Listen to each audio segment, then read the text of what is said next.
Boa noite, pessoal. Aqui no Instituto Arminiano Brasil, nós iremos começar a nossa live com o nosso pastor e teólogo Vinícius Couto. Ficamos de fazer essa live há um tempo com ele, mas por motivos de força maior, ele não pôde comparecer nos momentos anteriores. Então, nós iremos aproveitar que hoje ele pode estar presente para participar dessa live com a gente. Eu só vou pedir para o pastor Vinícius Couto enviar uma solicitação, porque aqui eu não estou conseguindo visualizá-lo para a gente iniciar. Se o pastor Vinícius Couto puder. Obrigado, pastor. Vamos ver aqui.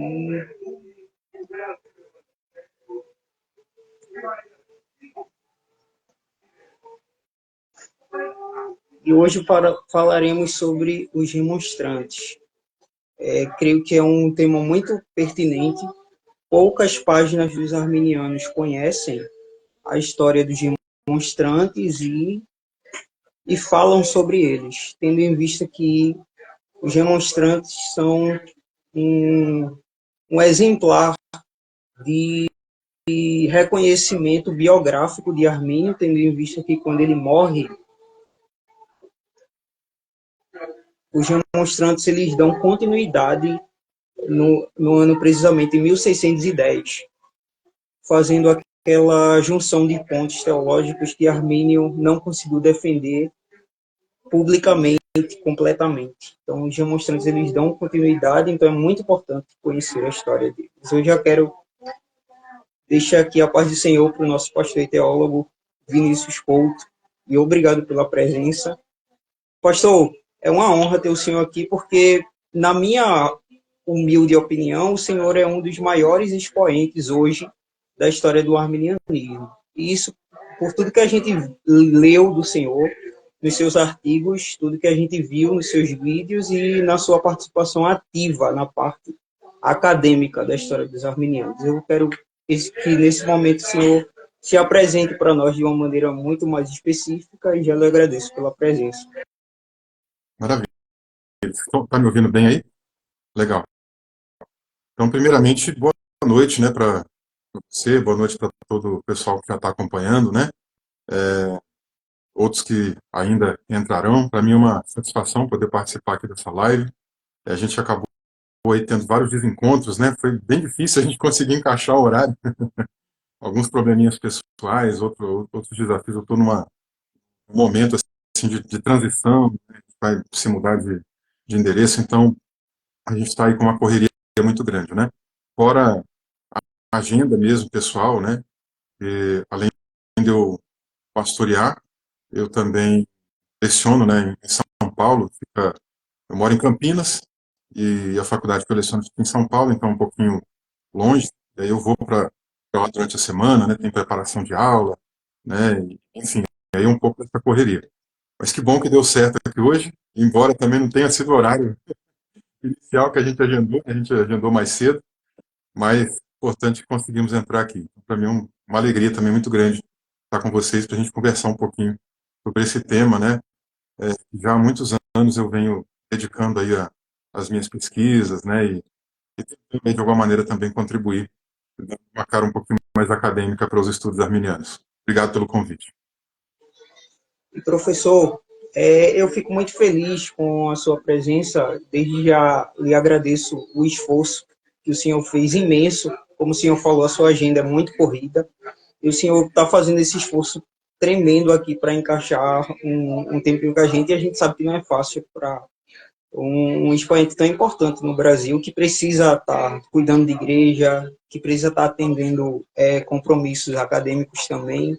Mas muito feliz, eu creio que os participantes todos aqui e os posteriores que irão ver a live irão ficar muito felizes por conseguirmos encaixar.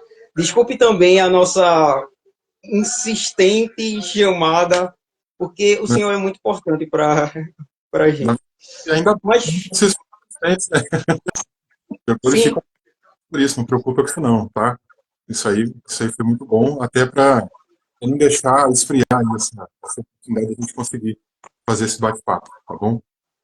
pastor, eu sei que o senhor é escritor de muitos livros, né? Sobre o arminianismo, eu creio que também o senhor escreveu sobre a posição dos wesleyanos com os arminianos também. O senhor pode, inicialmente agora, apresentar as suas obras que o senhor lembra agora para a galera. Tem uma pesquisa pós-live, de uma pesquisa bibliográfica do seu trabalho, professor? Bem, deixa eu tentar ir lembrando aqui um pouquinho, né?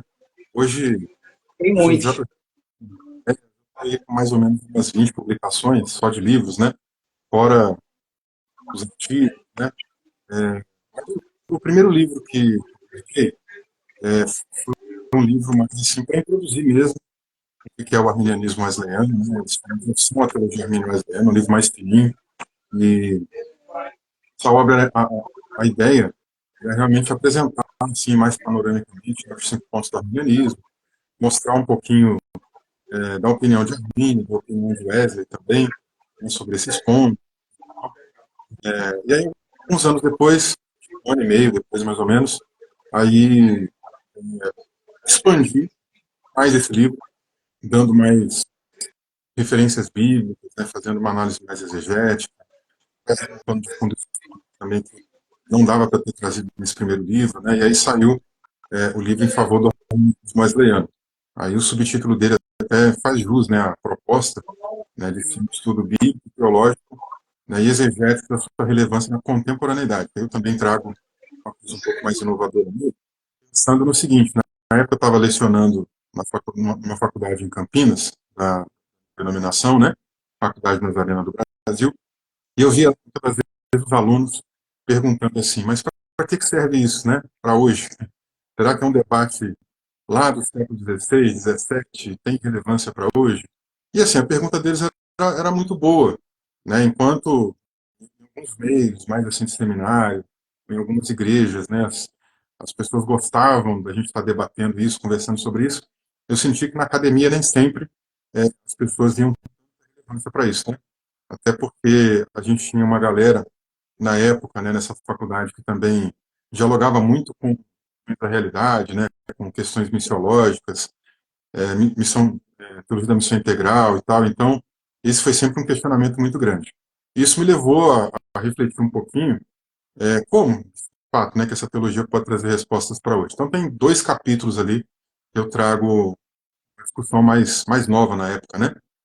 Um deles ali falando, por exemplo, sobre a ideia da cristandade e a cultura, né? Como é que os cristãos têm lidado com a cultura. E o outro propondo já, assim, coisa bem embrionária, uma ideia de cosmovisão cristã, né, pensando isso a partir da teologia armínio-wesleyana. Então ficou assim a dica ali. E aí depois, com o tempo, a gente foi amadurecendo essa ideia, né? Então, aí, bem na época que esse livro foi lançado, eu estava fazendo um mestrado lá na Faculdade Batista do Paraná, e a minha pesquisa lá era, dentro de um viés mais pastoral, de uma teologia mais prática, trazer ali a proposta da ortodoxia e da ortopraxia de John Wesley. Aí, tanto que depois de um tempo saiu a minha dissertação, né, justamente com esse título, né, Fé e Obras, Ortodoxia e Ortopraxia na Teologia de John Wesley.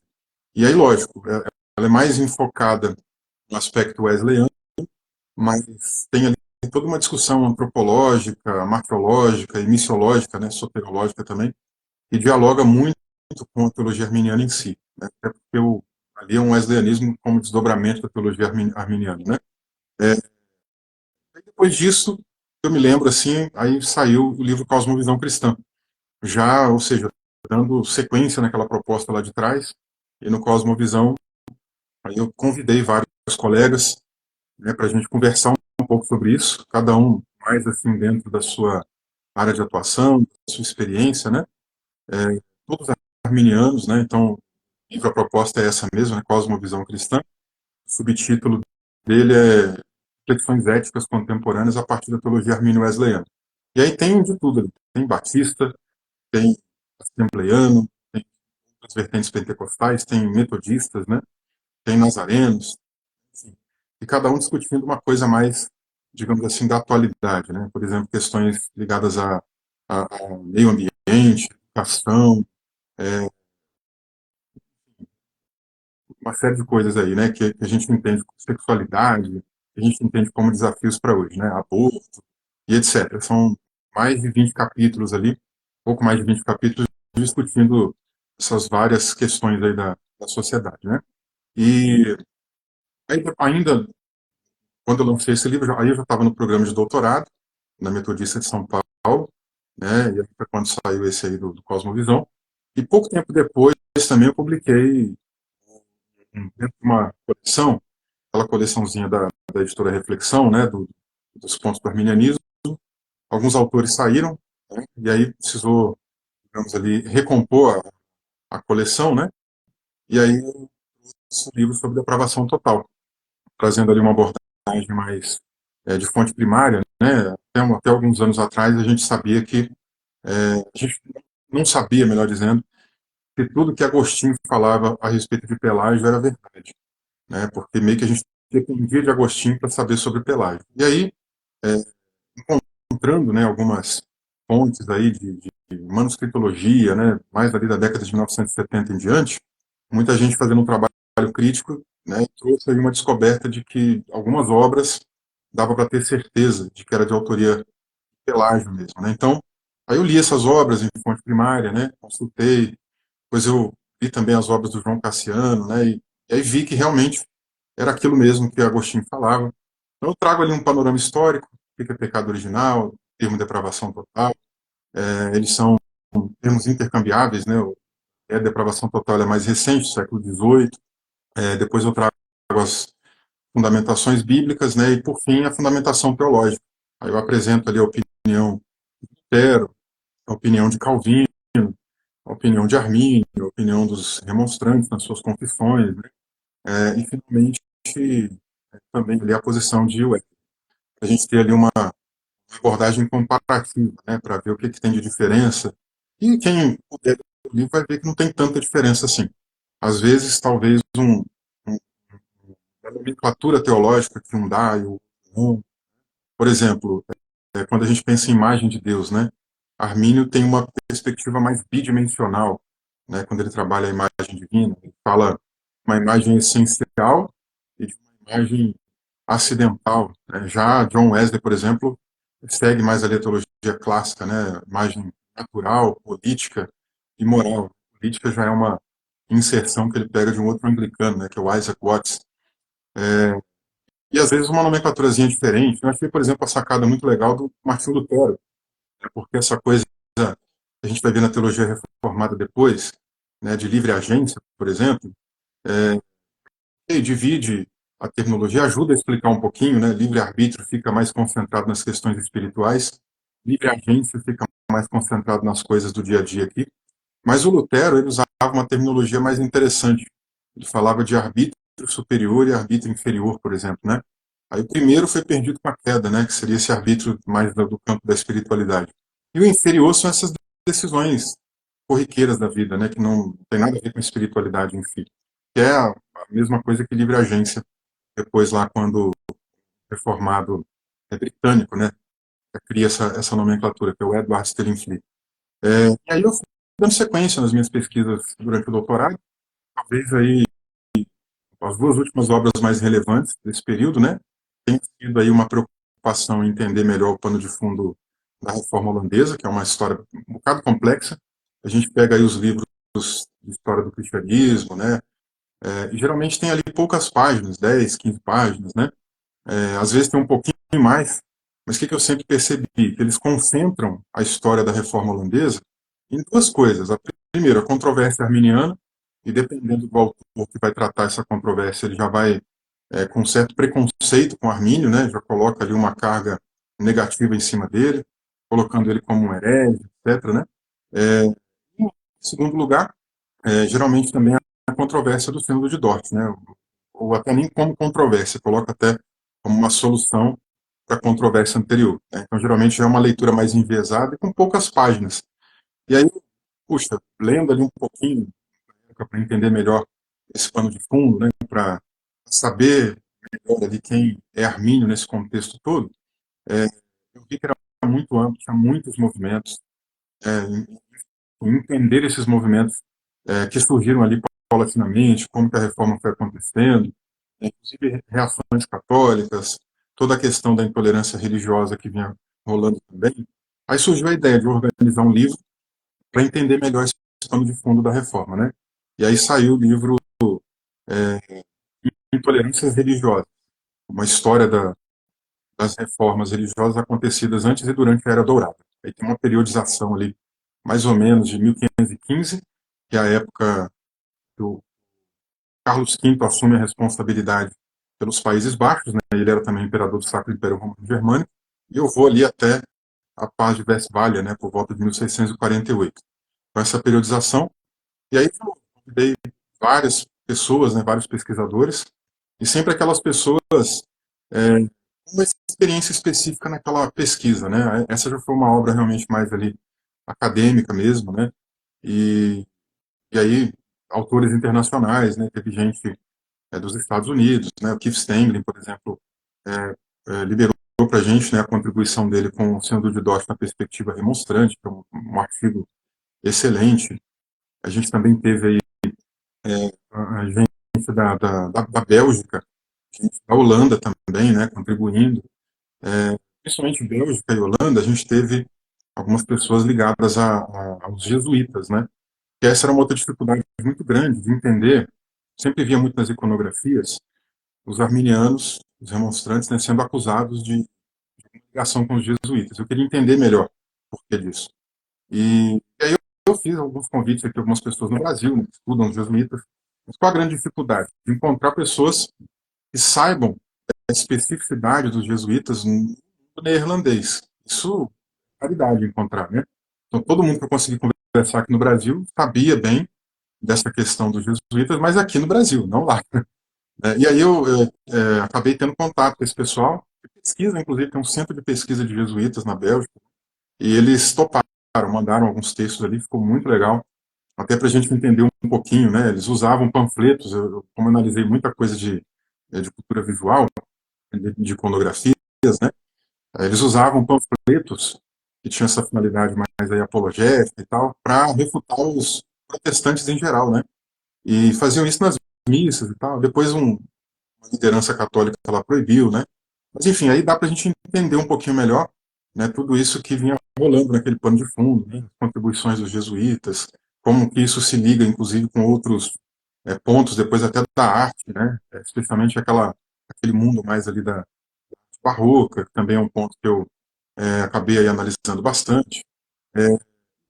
E outros grupos, né, luteranos, por exemplo, que os luteranos e por que os luteranos não cresceram tanto nos Países Baixos? Essa foi sempre muito a minha questão, né? Afinal de contas, eles chegaram lá primeiro. Em 1517 a gente tem lá aquela questão do Lutero na Alemanha, mas no ano seguinte já tem textos de Lutero chegando lá, a gente já tem pessoas se convertendo à fé luterana. Por que não cresceu tanto? Então a gente tem algumas respostas lá, por exemplo, para isso, né, do porquê que não houve esse crescimento, essa expansão da fé luterana em terreno neerlandês, né? Ele ficou mais tímido. E descobrindo, né, também ali, por exemplo, mesmo a tensão que os reformados tinham também com os luteranos. A gente pensa que eles perseguiam só os remonstrantes, mas não. Tem uma série também de perseguições aos luteranos, né? Diversos outros grupos, né, para entender melhor os anabatistas, os menonitas, para entender melhor até tem um outro grupo que a gente não conseguiu trabalhar ali no livro em si, né, que são os familistas, um grupo mais espiritualista da época, os próprios jesuítas, outros grupos católicos que também aderiram à ideia da predestinação. Tem uns apêndices ali para a gente entender melhor também, por exemplo, os ramos, né, que tem uma influência não só em Armínio, tem uma influência, uma virada pedagógica, uma virada instrucional, pensando ali na questão educacional, pedagógica, né, ele foi um cara muito importante e às vezes subvalorizado. Para entender um pouco sobre Molina, então assim, tem uma galera muito boa que nos ajudou. Eu trouxe uma coisa diferente também nesse livro, que até então eu nunca tinha visto, né, em inglês, em português, falando a respeito ali do Sínodo de Dort analisado de maneira iconográfica. Então tem ali um capítulo, uma iconografia dortiana, né? Então, escolhe as principais iconografias, né? As artes e tal, como que isso se expressou. E aí a ideia do golpe de Estado, essa narrativa do golpe de Estado vai ficando cada vez mais clara. A gente encontra isso entre os espanhóis, por exemplo, né? Então isso era muito conhecido naquela época lá, não só nas artes, da pintura, etc., das gravuras, inclusive em literatura também, né? Muita coisa ali peças teatrais, muita coisa que confirma essa ideia do que aconteceu ali como um golpe de Estado do Maurício Nassau, né? E aí, por fim, a última obra mais relevante foi a minha tese de doutorado mesmo. Eu tinha que trazer uma coisa mais original. A princípio, eu queria fazer uma pesquisa mais voltada para a sistematização do pensamento de Arminio. Foi com essa proposta que eu entrei no programa, né? Mas como essa é uma proposta também bem mais da teologia em si, aí eu tive que dar uma adequada no meu projeto e pesquisei sobre a temática da tolerância religiosa, o que Arminio pensava sobre isso, né, e tal. E aí eu fui entendendo, desenrolar o termo, da expressão tolerância, né, como é que ela foi se desenvolvendo ao longo dos anos. Porque a palavra tolerância, em latim, ali na era cristã mesmo, no começo da era cristã, ela não tem esse sentido que a gente tem hoje. Esse sentido que a gente usa hoje é derivado do sentido moderno, né, ali do Locke, Pierre Bayle, né, mais ali beirando o século XVIII, a virada para o século XVIII. Lá atrás, não, lá atrás tinha mais a ver com a ideia de alguém suportar o sofrimento, né? Século XI, XII, o direito canônico muda um pouquinho também o sentido do que vem a ser tolerância. E aí tem outras terminologias que estão caminhando nessa época e, de alguma maneira, vão colaborar para lá na frente tolerância ganhar esse sentido moderno que a gente usa hoje. Que são ali paz, é, a ideia também de uh, irenismo, até inclusive o professor Francis Júnior escreve um livro, né, sobre isso, o cristão irênico, né? Na França, por exemplo, o pessoal tinha liberado, né, a convívio entre católicos e protestantes e tal, mas depois eles voltaram atrás. Então, o Francis Júnior escreve um livro, digamos assim, uma carta, né, em formato de livro, falando para o rei da França que esse era um retrocesso, né? Então, o cristão irênico é um clamor, por exemplo, ali ao retorno, né, a essa pacificidade. A gente tem aí também a própria ideia do Erasmo de Roterdã, trabalhou muito a questão ali de não haver as controvérsias, né, entre as pessoas, né, entre os grupos religiosos também, né, e ao invés de ficar acontecendo as disputas, que eles se entendessem melhor, né? Então ele usa ali algumas terminologias mais específicas para isso também, dentre elas a concórdia, é uma terminologia muito bem utilizada no corpo textual do Erasmo de Roterdã, que influencia muitos humanistas, inclusive Armínio, né? Só para a gente ter ideia, Erasmo ele propõe um negócio na época lá que ele chama de mínima dogmata, né? Ou seja, uma dogmática mínima, né? O pessoal elaborava as confissões, elas eram muito extensas, eram muito grandes, e ele dizia, olha, a gente precisa concentrar naquilo que é essencial para a fé cristã. Vamos deixar o que é essencial, uma vez que a gente deixar isso daí, fica mais fácil a gente conversar. Tem muita coisa secundária que está sendo exigida como artigo de fé. Né? Traz essa proposta. Arminio depois, inclusive, quando escreve a declaração de sentimentos, né? E aí eu aproveito para fazer um parêntese aqui, porque eu entendo que essa não é a melhor tradução dessa obra de Arminio, nesse texto dele, um documento, na verdade, né? Em latim é declaratio sententiae, e sentenciar em latim sentimento exatamente, né? Sentença, que tem a ver com a ideia de opinião. Então, eu costumo, na minha tese eu proponho a declaração de opiniões, seria a tradução mais apropriada, né? Para a gente aqui, sentimentos tem outra conotação na América Latina, né? Aí a gente sabe que Arminio foi perseguido, enfrentou tudo aquilo, fica parecendo que é um desabafo, né? E não tem nada a ver com isso. São opiniões que ele traz pelo que os Estados Gerais pediram. Afinal de contas, ele está ali naquele embate, né? Vai ter o sínodo, não vai? A gente precisa analisar a sua opinião, precisa analisar a opinião do Gomaro também. Então, cada um escreve uma declaração de opiniões. Enfim, a gente também vai ter nesse período Armínio seguindo uma coisa bem erasmiana, né? Propondo uma confissão com pouquíssimos artigos de fé. Usa exatamente essa expressão, né? Confessa com pouquíssimos artículos, né? Ou seja, a ideia de uma confissão mínima também. Mínima dogmata, ou seja, tem lá a confissão belga, tem um monte de artigo, tudo que precisa realmente constar numa confissão.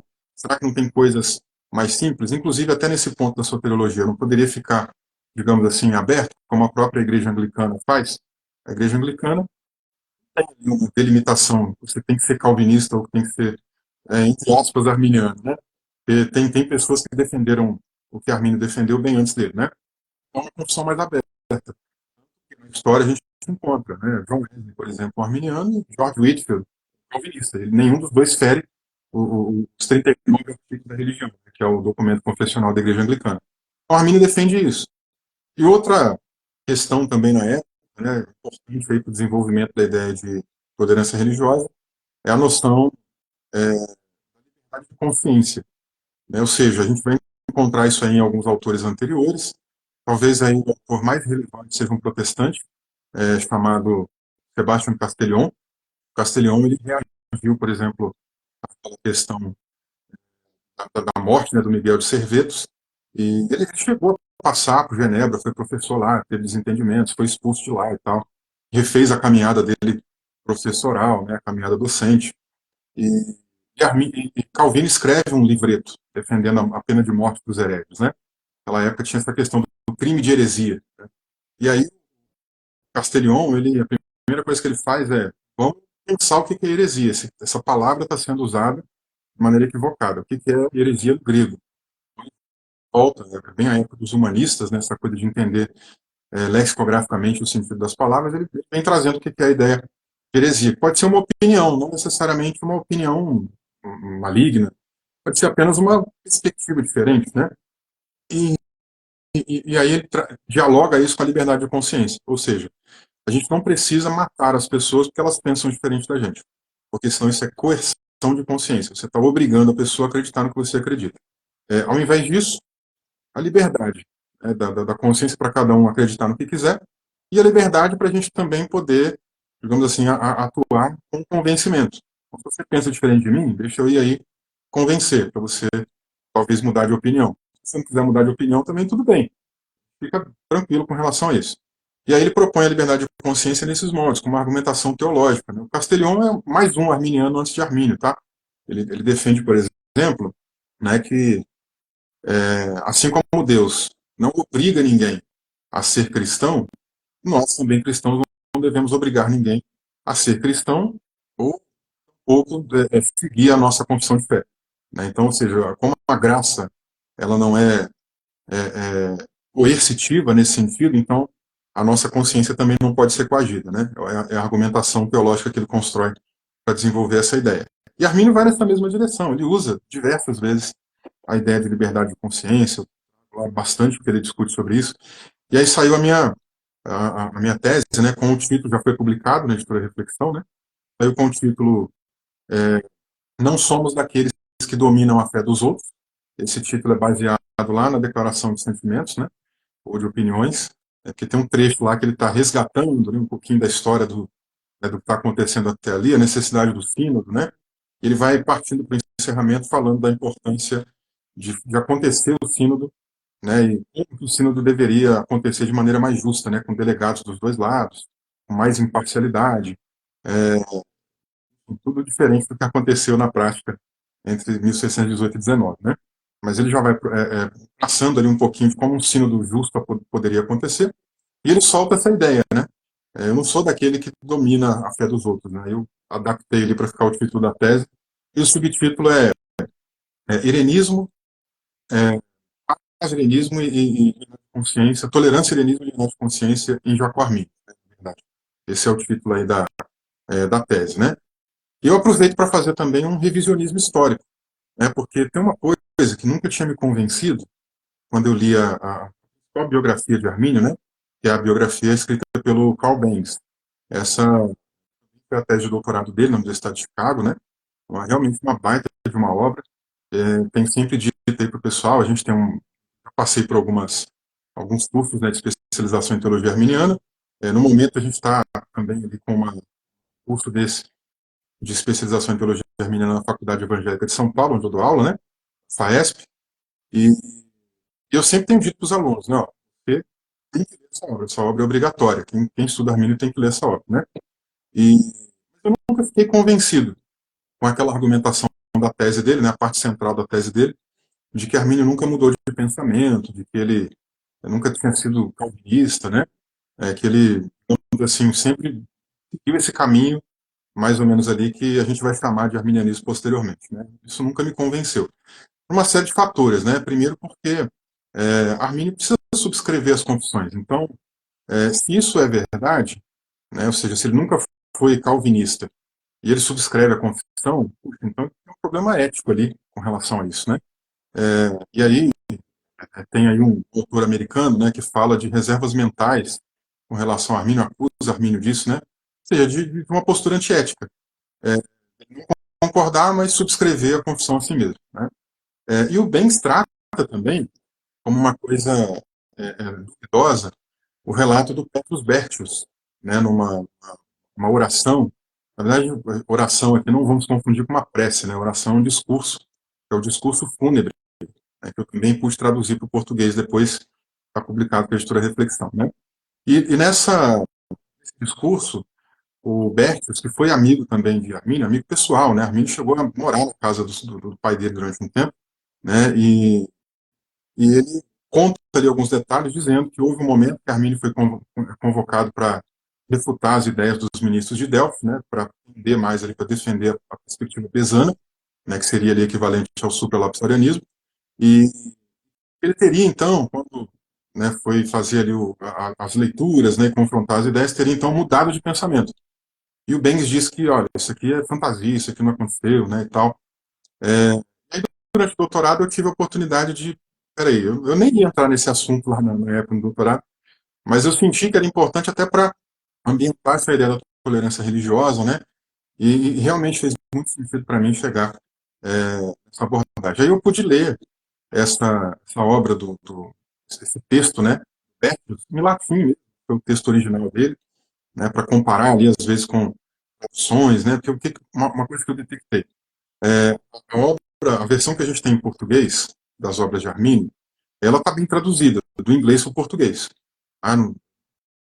Com exceção aí de um detalhezinho que aconteceu na primeira edição, né, o tradutor colocou lá alguma coisa de sacramento, né, voltada mais para a ideia de ordenança, né, mais no sentido ali de que Armínio também não acreditava em batismo infantil, né, e tal. Não era isso, não era batismo infantil, parece que a ceia, né, alguma coisa assim, não me lembro. Teve um detalhezinho aí que a tradução saiu do padrão, mas fora isso está bem fiel a tradução do latim para o inglês, né, do James Nichols. Só que a tradução do Nichols é que é uma tradução um pouco mais aberta, é uma tradução mais preocupada com o estilo, né? Então ele, muitas das vezes as coisas que Armínio diz, não é aquela tradução digna, né? Não é igual a tradução da Bíblia, né? A gente tem ali aquelas ideias, são, né? Os modos de traduzir, e parece que ele vai mais por essa perspectiva de uma tradução um pouco mais livre. Às vezes ele repete, inclui palavras, né, que Armínio não disse, ou às vezes não é tão preciso na tradução, como é o caso de sentimentos, né, que eu comentei aqui. Para ele em inglês é Declaration of Sentiments, né, ou seja, sentimentos mesmo que ele traduziu, né. Tem um probleminha também lá na própria declaração de sentimentos com relação à questão da apostasia, né, ele acrescenta um poder, né, um verbo poder, sendo que não tem. Enfim, aí eu trabalho algumas dessas questões também lá na minha tese, né, e aí eu pude perceber, e foi uma fraqueza um pouquinho maior ah, na pesquisa do Banks, por exemplo.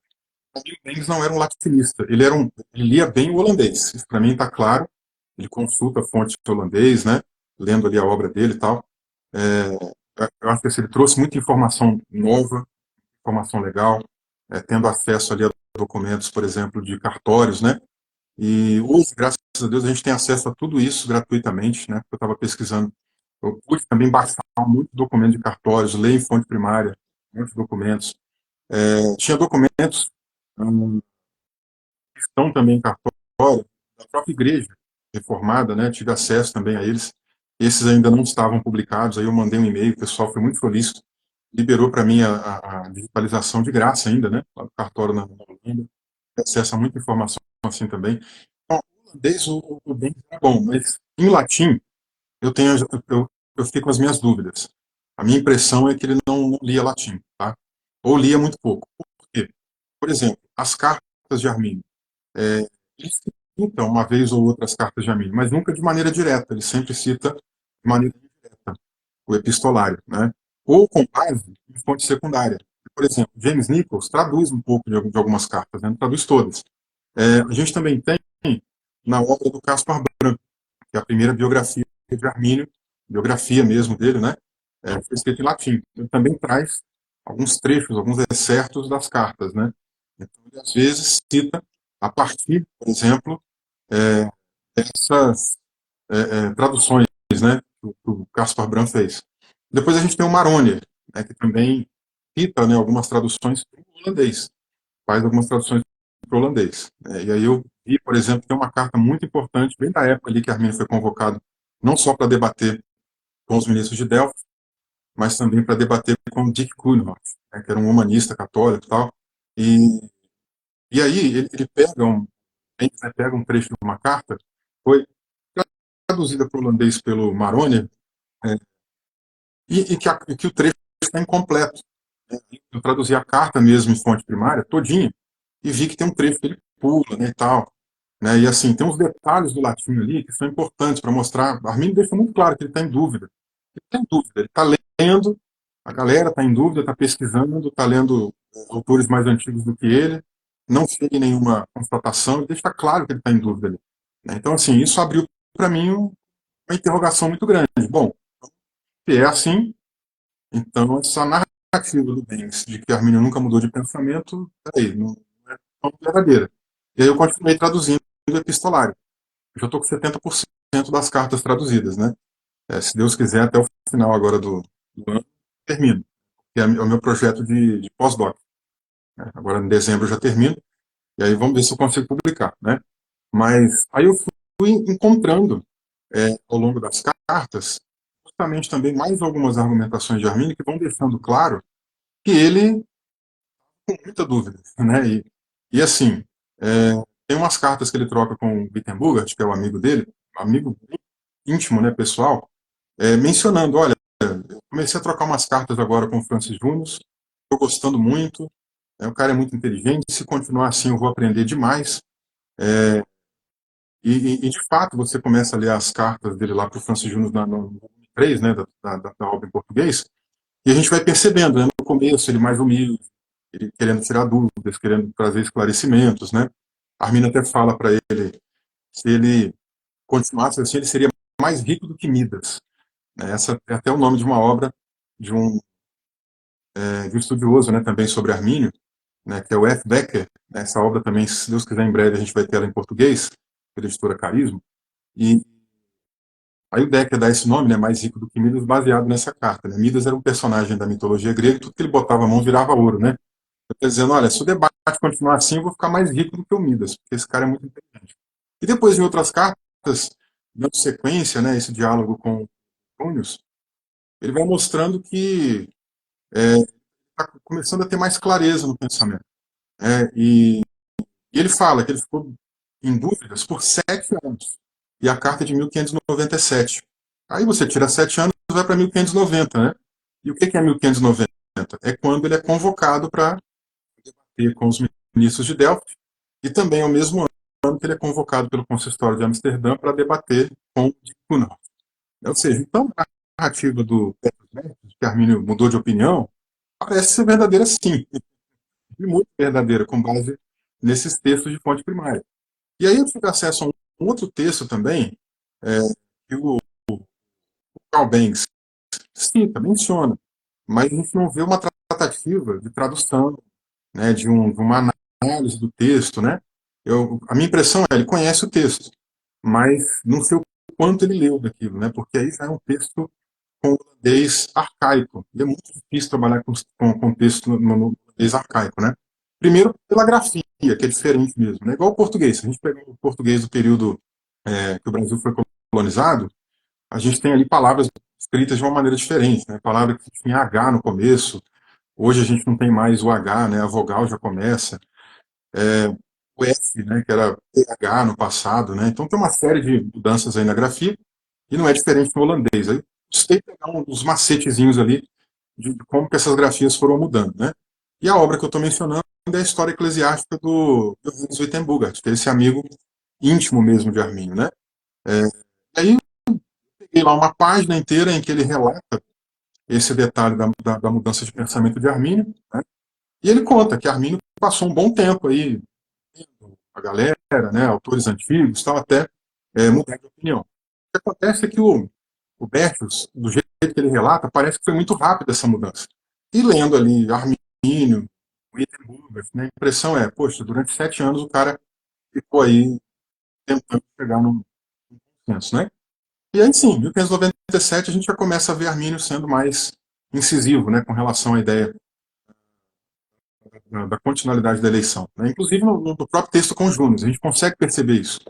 Você vê ele antes no começo um pouco mais tímido, e ao longo da carta ele ganhando mais confiança, porque são várias cartas, né? Em outras cartas ele vai ganhando confiança, ele já vai, digamos assim, refutando os Júnior, né? Dizendo, olha, isso aqui que você disse não faz sentido por isso.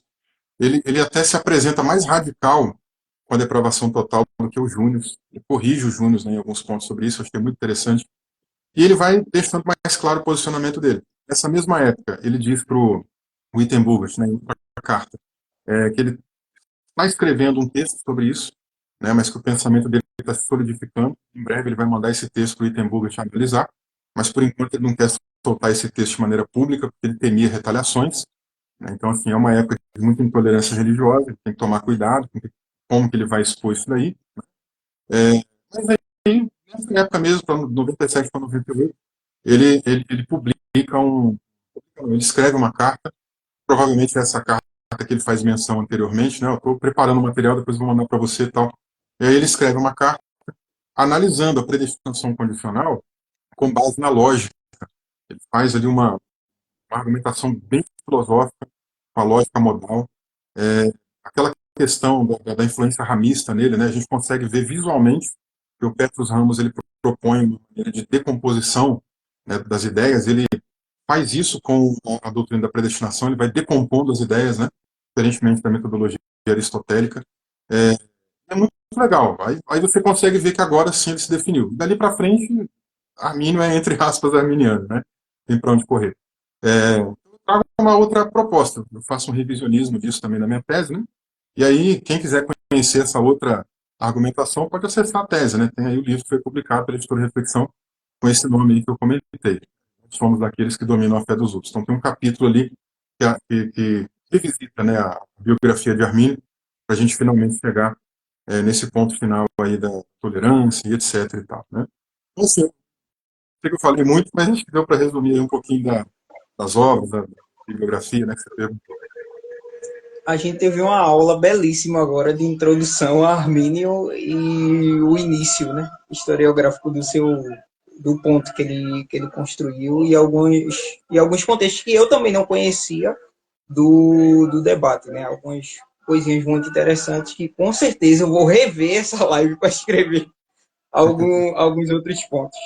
Mas, professor, o nosso tema é sobre os remonstrantes. E aí a gente está falando dos que deram sequência à teologia de Armínio. Depois, como o senhor bem disse agora há pouco, ele se definiu de fato, e aí sim a gente poderia chamá-lo de arminiano, né?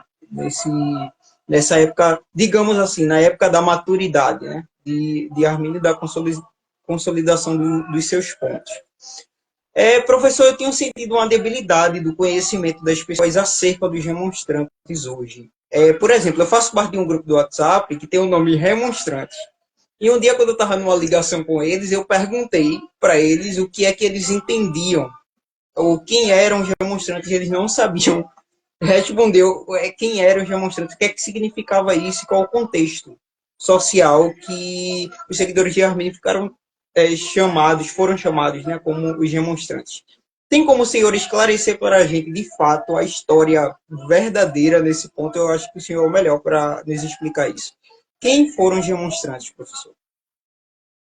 Quem foram e quem são ainda, né? Porque agora o termo ganha também um pouquinho de polissemia, né? Ele vai ganhando sentidos diferentes, né? Quem foram primeiro, né?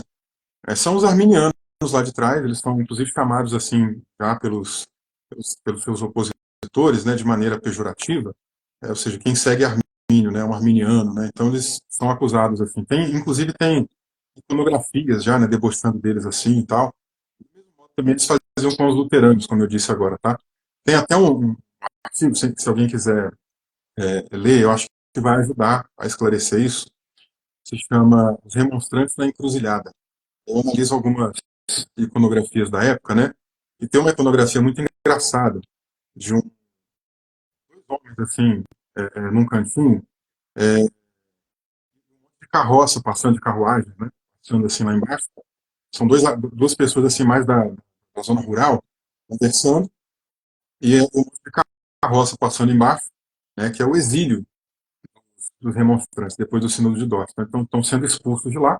E tem dois personagens que se repetem, inclusive, em outras iconografias, e um pergunta para o outro assim, quem é aquele ali? Vamos imaginar linguajar meio rural mesmo, né?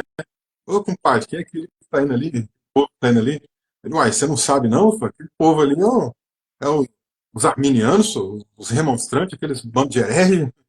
Tem aquela linguagem mesmo assim, coloquial, né? Tem imagem, mas embaixo tem um diálogo deles, tá? Tem contando do diálogo. É muito engraçado, né? E aí ele vai explicando, né, quem são esses remonstrantes, eles são um bando de hereges, um monte de razões eles vão descrevendo lá, né? E todos esses personagens reaparecem numa outra iconografia, que eles estão zombando dos Bertius. O Bertius foi expulso lá dos Países Baixos, né? Ele era professor em Leiden também, e aí depois da controvérsia ele é expulso, e aí reaparecem esses personagens e o Bertius ele acaba se vinculando a uma igreja católica. E o pessoal coloca ele sendo ordenado, é como se ele estivesse sendo ordenado pela Igreja Católica, né? E ao invés de descer sobre ele uma pomba, o Espírito Santo está descendo uma coruja, que tem simbolismos também dentro da iconografia da época, né? E a pessoa que está próxima dele fazendo ali a ordenação, tal, né? Ele mesmo recebe um chapéu de palhaço, né? Enfim. E aí os mesmos personagens aparecem lá. O que está acontecendo, compadre, agora, né? Você não está sabendo não, compadre, você está muito atrasado. Olha lá, o povão lá do arminiano saiu, agora está junto com os católicos, né? E lá no fundo tem os luteranos também, eles falando mal dos luteranos, né? Chamando eles de hereges também, tá muito engraçado, né? Então, se alguém quiser achar aí o artigo, acho que vale a pena, os remonstrantes na encruzilhada, né, que chama. E, e aí quem são os remonstrantes, afinal de contas, né? Eles ganharam esse apelido também por causa de um documento de 1610, que é um documento que tinha o nome de remonstrância, né? Que é uma outra maneira de falar protesto. Significa protesto. E a ideia era um protesto mesmo contra o calvinismo mais rígido. É aí que nascem, né, os 5 pontos do arminianismo. A sequência é um pouquinho diferente da sequência do FACTS. Tá? O primeiro ponto, FACTS também, inclusive, é um negócio mais recente, né, agora do século XXI. Mas o primeiro ponto deles ali é o de mais controvérsia na época, que é a eleição. Eles tratam ali a eleição como sendo condicional. O segundo, também dentro de controvérsia, né, já é a ideia da expiação, para eles é ilimitada. O terceiro é o pecado original, o quarto já é a graça preveniente, a gente já coloca lá a graça como resistível, mas, em primeiro lugar, ela é preveniente, eles deixam muito claro esse ponto de a graça vir primeiro, e mais do que isso, né, é uma centralidade na graça, porque ela vem primeiro, ela continua e ela é o fim também. Uma ideia toda centrada na graça, né? É, Depois eles discutirem a questão da resistibilidade. Então, eu até costumo colocar primeiro a preveniência, por quê? Porque a graça preveniente, ao contrário do que muita gente às vezes fala do arminianismo, né, ela é irresistível. E num segundo estágio da graça de Deus é que ela se torna resistível. Porque ela não pergunta, posso ir aí? Ela vai. Então ela é irresistível no seu primeiro estágio, né, no estágio da preveniência. Depois é que ela se torna possível de ser resistida no estágio mais do convencimento. Né? Por último, a segurança da salvação, que no final das contas eles não testam, né, diretamente ali o que eles pensavam. Eles ainda têm um pouco de dúvida com relação a isso, se o cristão pode, de fato, né, cair da graça, perder a salvação. Em 610 eles não se posicionam. E aí, a gente tem esses 5 pontos elaborados, né, e eles publicam ali para as pessoas discutirem e tal, né, isso gera uma controvérsia, até que no ano seguinte os Estados Gerais, né, propõem que eles façam uma conferência amigável, né, fazem isso em Haia, E aí tem todo um desenrolar histórico, né, que vai caminhando ali lado a lado, religião e política, né? O próprio Golden Barnes, esses artigos, leva os Estados Gerais, apoia a causa remonstrante, até porque ele também é um cara que defendia a liberdade de consciência, né? Aí vale lembrar, o que eu falei de liberdade de consciência agora, era um lema dos Países Baixos, né? O Guilherme de Orange, que é considerado ali o herói fundador, né, da República Holandesa, tem documentos fundantes da República, ele defende a ideia de liberdade de consciência. Inclusive, a instituição da religião reformada nos Países Baixos não foi uma deliberação dos Estados Gerais, tampouco do Guilherme de Orange. Né? Em 1571, os calvinistas se juntaram numa cidade chamada Emden, e lá eles fundaram a Igreja Reformada da Holanda e estabeleceram ela como a igreja oficial da República. Então, assim, até isso foi uma coisa bem diferente, né? E aí a gente vai ver, inclusive, as atitudes de muitos desses calvinistas, né? Saqueando barcos, é, de pirata que a gente vê em filme aí, existia nessa época lá. Tinha saqueadores lá, eram calvinistas, né? Eram calvinistas do mar. Eles saqueavam navios dos espanhóis, dos portugueses, tiravam as cargas, né? Levavam escravos também como mão de obra. Eles colonizaram também a África do Sul, né? Às vezes eles tinham atitudes diferentes daquelas que o Guilherme de Orange pedia. Tem uma cidade, por exemplo, lá em Ghent, né, que eles invadiram, e é até engraçado, né, porque o termo é pacificação. Eles entraram na cidade para realizar a pacificação. Basicamente o território agora é nosso. Os Países Baixos pertenciam antigamente à Espanha, né? Então agora a briga ali, uma guerra civil, né? Com os Países Baixos, as províncias do norte, né? E a Espanha. Eles entram, tomam a cidade, o Guilherme de Orange fala para que eles evitem fazer ali alguma atrocidade, mas eles simplesmente não respeitam. Eles entram lá, saqueiam, matam pessoas, pegam lá uma galera de padre, né, uns 12, 13 padres, lá não me lembro agora a quantidade exata, mas tentam obrigar esses padres a renunciar à fé católica, eles não renunciam, e eles penduram os padres, né, e enforcam eles. E tem umas iconografias bem pesadas, né, que mostram até eles esfaqueando, né, os padres, né, eles levaram, assim, dezenas de facadas, né, uma coisa muito sombria, né, se a gente parar para pensar, esse espírito religioso da época, né. É por isso que o livro lá anterior que eu falei, Intolerâncias Religiosas, acho que ilustra bem o que acontecia na época, né. E aí é nesse sentido que a gente tem, então, os remonstrantes reagindo a tudo isso, tá? Eles querem uma teologia diferente, por isso eles ganham esse apelido, remonstrantes, né, porque como eles têm essa ideia da reação de protestar o calvinismo rígido, e não é uma reação no sentido, vamos tirar o calvinismo. Não, acho que a ideia é que existe a possibilidade de convivência. A confissão permite os dois lados, a gente pode mexer nisso. Né, e o desejo de continuar com o legado de Armínio de realizar o sínodo nacional, que era a forma de governo da igreja reformada também, né? Uma igreja sinodal. Então, tinha o sínodos municipais, sínodos regionais, né, provinciais, e a maior instância era o sínodo nacional. Se no sínodo nacional eles chegassem a um consenso, que as duas partes poderiam coexistir, ia ficar legal. Mas isso não deu certo. Tentaram uma conferência amigável em 1611, em Haia, mas funcionou. Né, teve muita acusação dos dois lados, muita briga, né? Aí a coisa se estendeu, aliás, até por isso também, dentro desse contexto de guerra civil, que a gente também precisa olhar a demora da realização do Sínodo de Dort. O Sínodo demora a acontecer, porque afinal de contas eles estão em guerra com a Espanha. Dá para parar tudo e fazer um Sínodo nacional. Como é que iam ficar ali as partes, né, as fronteiras, etc. Não dava. Né? Então eles aguardam um pouco para que isso aconteça e vai acontecendo toda uma manobra, né, política que está rolando. Né? Por exemplo, uma coisa que fortalece ainda mais a ideia do golpe de Estado, Maurício Nassau, o Maurício ele frequentava a igreja valona e o Johannes Wittenburg era pastor. Então ele era membro da igreja do Wittenburg. Além disso, o Maurício Nassau convocou ele para ser o capelão do exército dos Países Baixos. Então, a gente acompanhava algumas investidas, inclusive. Né? Tem até uma carta de Armínio brincando com ele. Esse é o lado bem humorado, né, de Armínio, que muito poucas pessoas conhecem. A gente vê muito ele aí naquelas imagens mais sérias, assim, né? eu descobri uma iconografia dele jovem e rindo, assim, achei muito barato. Né? E ele tem um trecho de uma carta brincando com um amigo dele, ó, agora que você foi convocado aí, estou parafraseando, né? Agora que você foi convocado aí para ser o capelão, né? Você faz parte do exército, cuidado, hein? Não vai voltar aqui de peito em pé, não, né? Seria equivalente a nariz em pé. Não vai voltar aqui de nariz em pé, não, hein? Se você fizer isso, o Deus da guerra vai te queimar. O Marte, né? O Deus da guerra, tá com fogo, né? Então ele vai te queimar. Olha lá, hein? Não vai ficar desse jeito, não. É, e ele era o capelão e pastor dessa igreja valona.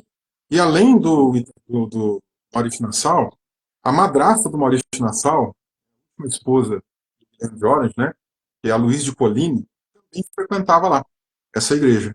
E o Wittenburger foi professor pessoal do Frederico Henrique, que era o meio-irmão do Maurício Nassau, né, ou seja, filho da Luiz de Coline com o Guilherme de Orange. Né. Então, inclusive, é o Frederico Henrique depois que vai, assim, ficar mais branda, né, com os remonstrantes, permitir que eles voltem, permitir a construção do seminário, da igreja remonstrante, né? Na gestão dele que tudo isso acontece, na década de 1630, tá? Ah, e aí, enquanto ele está lá frequentando a igreja, né, o Maurício Nassau, não tem problema nenhum. Mas eu descobri um negócio interessante, que ele, um dia, ele coloca uma opinião, né, que ele era a favor de voltar com a monarquia. E quando ele coloca isso, a própria madrasta dele, né, a Luiz de Coline, que era também uma defensora da liberdade de consciência, questiona, não, é um retrocesso, não deve fazer isso não. Se alguém até quiser saber mais, eu publiquei também um artigo chamado Luiz de Coline e a Liberdade de Consciência. Saiu numa revista da Universidade Federal de Sergipe, se eu não me engano. Vocês dão uma olhadinha. E, e aí conta um pouquinho, né, dessa maneira como ela reage, né? E o Olden Barneville também era alguém que reagia, né? Ou seja, negativamente a essa ideia da monarquia, porque de fato era um retrocesso, né? Ou seja, ia voltar para uma coisa mais absolutista, enquanto a ideia de república, né, que nasce ali com o pai dele, né, o Guilherme de Orange, e outras pessoas mais que apoiaram a causa da Revolução, é, tem uma perspectiva que se aproxima mais do que a gente chama de democracia. Né? Isso é uma visão muito mais aberta. É a primeira república da Europa que surge, né? Países Baixos. República das Sete Províncias Unidas dos Países Baixos, né, que era o nome. Então, de certa maneira, ele vai vendo ali algumas pessoas que reagem de maneira contrária e vai criando essa inimizade. Como o Oldenbarneville, ele apoia a causa remonstrante, e é um cara que abertamente defende a liberdade de consciência, ele leva esses documentos lá para os Estados Gerais, e o outro cara fica com o pé atrás, né? Esse cara está ganhando muita popularidade, esse cara está crescendo. E aí, em 1609, no mesmo ano que Arminio morreu, o Oldenbarneville, ele assinou uma trégua com a Espanha, um armistício, que é a chamada trégua de 12 anos. Aí, quando ele fez isso, foi o Maurício Nassau precisava para arquitetar o golpe de Estado. Ele foi deixando, foi cozinhando em banho-maria, só que mais adiante, o que ele fez? Ele acusou o Oldenbarneville de alta traição.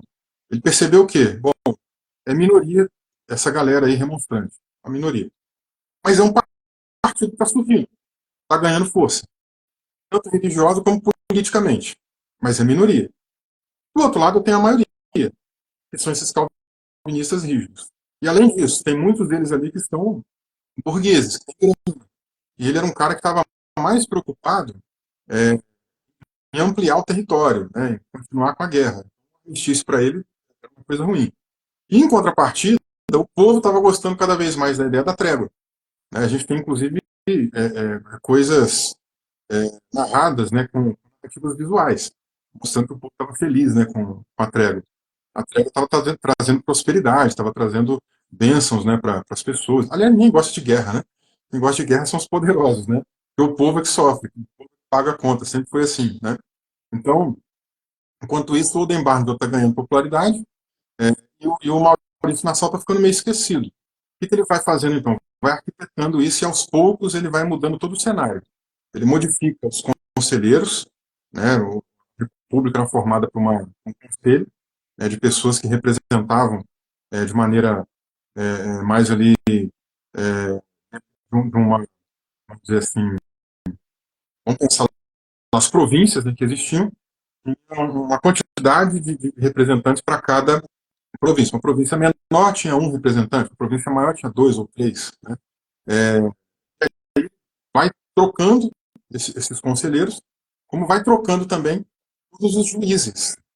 Troca todos os juízes que atuavam também num poder mais ali judiciário, por assim dizer. Né? Arquiteta tudo. Quando tudo isso está marcado e ele fecha um acordo com os calvinistas, dizendo assim, ó, vamos fazer o sínodo, a gente já está em armistício mesmo, né? Vamos fazer o sínodo, você fica com a parte religiosa. Fala, bota do jeito que vocês quiserem. E a gente cuida aqui da parte política. Isso que acontece quando o sínodo ocorre. Né? E os remonstrantes são colocados ali mais como réus, né, do que realmente pessoas que podem ali argumentar, colocar o seu ponto de vista, né, já vão lá para serem condenados. Né? E remonstrante vai ganhando uma nomenclatura muito pejorativa. Tanto que, já desde 1611, a gente também tem os contra-remonstrantes. Então, tem dois partidos formados, né? E aí partido tanto de característica religiosa quanto política. Por isso que o Maurício Nassau faz essa aliança com os contra-remonstrantes, né, que são os calvinistas, né? E na época do sínodo, quando ele está acontecendo, nem todos os remonstrantes foram convocados para estar lá, alguns também fugiram, né? Eles estão percebendo, olha, isso aqui não vai dar muito certo, não. Vai dar errado. Até tem uma iconografia muito engraçada, que é, a gente tem uma foto de Dort, né, com a galera toda sentadinha, assim, né, nas cadeiras, muito bem feita ela. Lá no capítulo Iconografia Dort, eu analiso ela.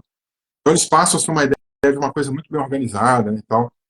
E aí todo mundo aqui sentadinho, tem o nome direitinho de todo mundo que participou de acordo com a ata, né? Muito bem feita lá a imagem, se a gente expande ela em alta resolução, você vê até a unha do pessoal, né? Tem o Gomário sentadinho com a barbona. Você vê direitinho, muito bem feita ali a arte, né? Só que os demonstrantes reagem depois com uma outra arte, né? Mostrando o sínodo de Dort como uma coisa que ensinava uma doutrina que estava oculta e tal.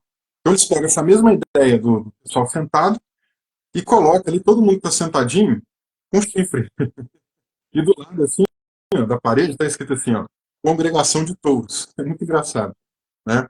É, talvez a pessoa olhando assim de imediato, né, imagine alguma coisa mais negativa, né, chifre com diabo, alguma coisa assim, mas não. É um trocadilho que eles fazem, né, porque Calvino, em holandês, é Calvin, e, e bezerro, Calvin, parecido, né, o jeito de falar. Então, o que eles estão dizendo? Que todo mundo que estava ali era calvinista. E, obviamente, se todo mundo é calvinista, qual é o resultado final? Veredito que o Senhor vai chegar. Uma posição calvinista, não tem uma coisa, né, separada ali, equilibrada, né, com os delegados presentes. Então é muito engraçado isso aí que eles fazem, essa reação que eles têm, né, e aí remonstrante toma esse papel mais negativo. Um grupo deles foge para outra região mais tranquila, né, que tolerava mais pessoas de outras religiosidades, tal, ali bem na divisa, né, entre os Países Baixos com a Bélgica, e, e nessa região eles se reúnem na casa de um luterano que trabalhava com joias e tal. Lá eles têm a intenção de fundar uma denominação. A princípio, eles até cogitam se juntar com os luteranos. Porque se a gente analisar o pensamento de Armínio de Melanchthon, bem ali mais na terceira etapa da vida do Melanchthon, né, é a mesma coisa. O pensamento de Armínio é idêntico ao de Melanchthon. Então, a possibilidade de se filiar aos luteranos era grande. Mas, claro, tem outras especificidades, outras questões identitárias que não são a mesma, né? Então, eles se reúnem e pensam, não, vamos fundar a nossa igreja que é melhor. E aí eles fundam a Irmandade Remonstrante. Veja, a Remonstrante agora já ganha um outro sentido, né? Está mais associado com a ideia do protesto. Professor, Sim, só um detalhe. Eu vi algo que essas reuniões que aconteceu como consequência da evasão que os demonstrantes foram acometidos depois da sua condenação, que essas reuniões aconteciam na causa de um luterano, é isso? é isso mesmo. E lá eles cogitaram em uma união com os luteranos filipistas, mas que acabou não indo, essa união não acontecendo, e aí eles formaram algo mais oficializado entre eles com essa irmandade? É isso mesmo. Foi exatamente isso que eu disse agora, né?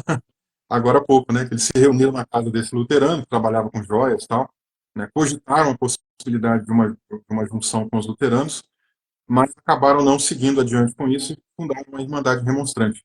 E aí por isso que eu disse que o termo remonstrante ele tem sentido diferente. No primeiro momento, remonstrante tem a ver com uma reação, um protesto ao calvinismo rígido. Num segundo momento, um partido político e religioso, né, mesclado, por isso que surgem também os contra-remonstrantes. E agora já é o nome de uma denominação, a Irmandade Remonstrante. E aí, por isso que eu disse que ainda hoje, né, a gente vai ter diversos remonstrantes agora afiliados à denominação. É uma denominação que, ao longo do tempo, vai ganhando mais ali diálogo, né, com questões progressistas. A teologia arminiana vai sendo modificada, né?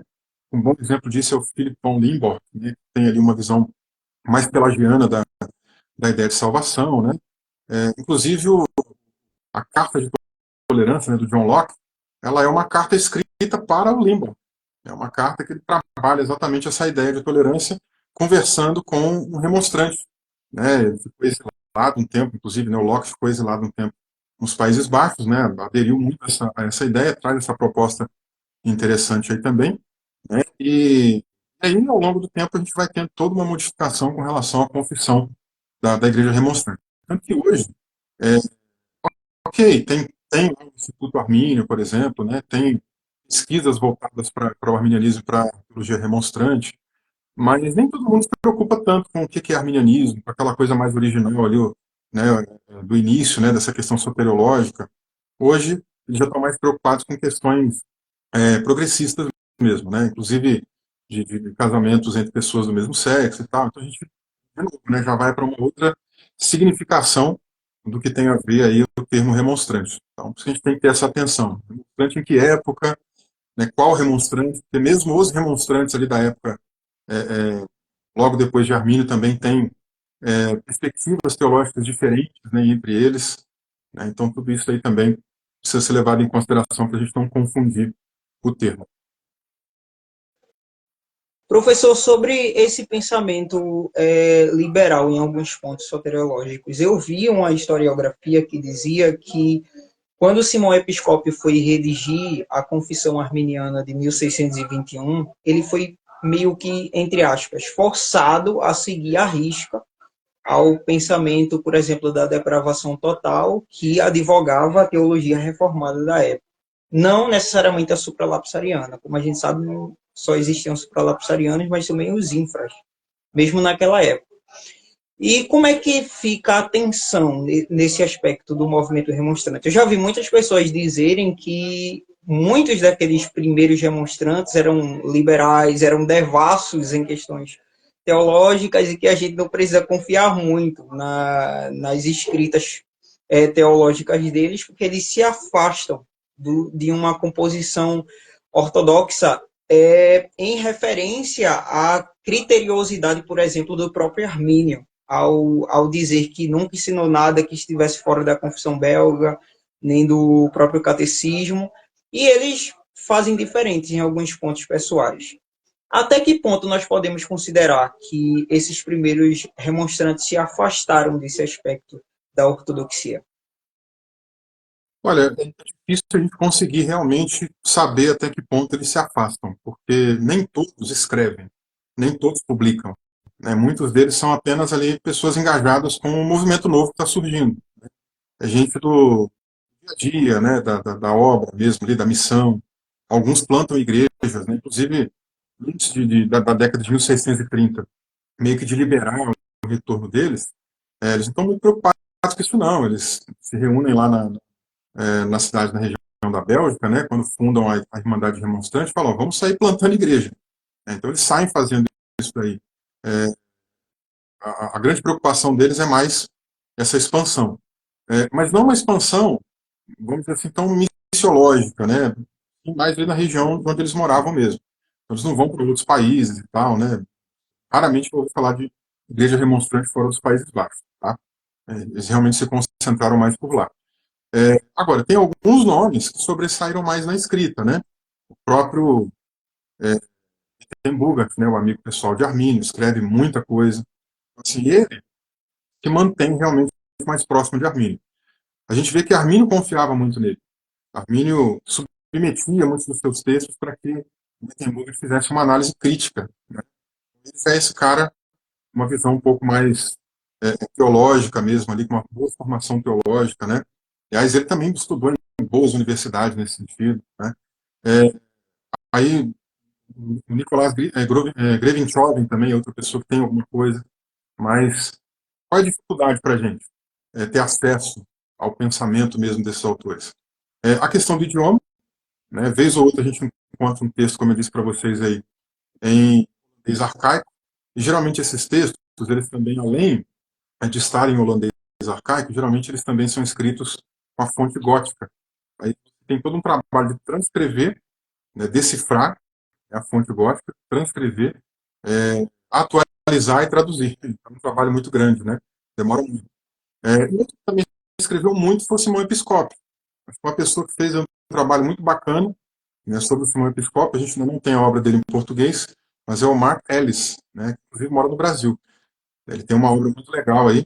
Até um dia desse aí eu mandei uma mensagem para ele perguntando se ele não tem interesse, né, de ver uma obra dele traduzida para o português. Ele falou que tem sim. Parece que ele está em diálogo já com alguém aí para ver se faz isso. Acho que ele está montando um selo, se eu não me engano. Então acho que é legal. Se essa obra chegar para a gente, também vai ser uma obra bacana, porque ele analisa um monte de obras do Simão Episcópio, né? E mostra para a gente a mudança de pensamento do Episcópio. Ele começa com uma visão mais próxima de Arminio, depois abre mais para a ideia do livre-arbítrio, né? Se aproximando talvez mais do semi-pelagianismo, né? Isso é uma obra interessante para a gente ter, para conhecer melhor. E nem todo mundo vai conseguir ler, de fato, esses remonstrantes em fonte primária. E aí, talvez muitas dessas acusações venham também dos próprios calvinistas, né? O próprio Sínodo de Dort tem um problema, por exemplo, com o relatório que é lido, que é analisado, né? Que eles dizem ser a opinião dos remonstrantes e não eram. Tem um livro, se não me lembro agora o nome dos organizadores, chamado Sínodo de Dort Revisitado. Isso é a tradução para o português, o nome do livro, tá? Mas o título é em inglês. E eu lembro de um capítulo muito legal que trabalha a martologia de Dort, né? Ou seja, a questão da doutrina do pecado, etc. E o doutor, se não me falha a memória, é o Asa Gudrian.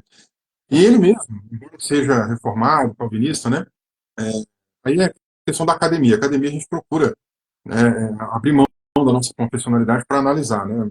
Porque senão eu sou tendencioso na minha análise, né? E ele faz uma abordagem interessante mostrando que o sínodo, é, inclusive o cara que estava lá como um apoiador, né, do presidente do sínodo, um dos secretários, né, que fez a leitura de um monte de documentos, estava presente na Conferência Amigável de 1611. Mas ele levantou um monte de calúnias. Ele usou textos que não tinham nada a ver com os remonstrantes. Textos, por exemplo, de Fausto Socino e de outras pessoas também que não tinham nenhuma ligação com o arminianismo, com a teologia reformada, né, que eram pessoas consideradas hereges mesmo naquela época lá. E ele joga tudo na conta dos remonstrantes. Os remonstrantes não conseguem se defender. Então, a gente tem uma série de informações que são repetidas por fonte secundária que precisam ser avaliadas se elas realmente batem.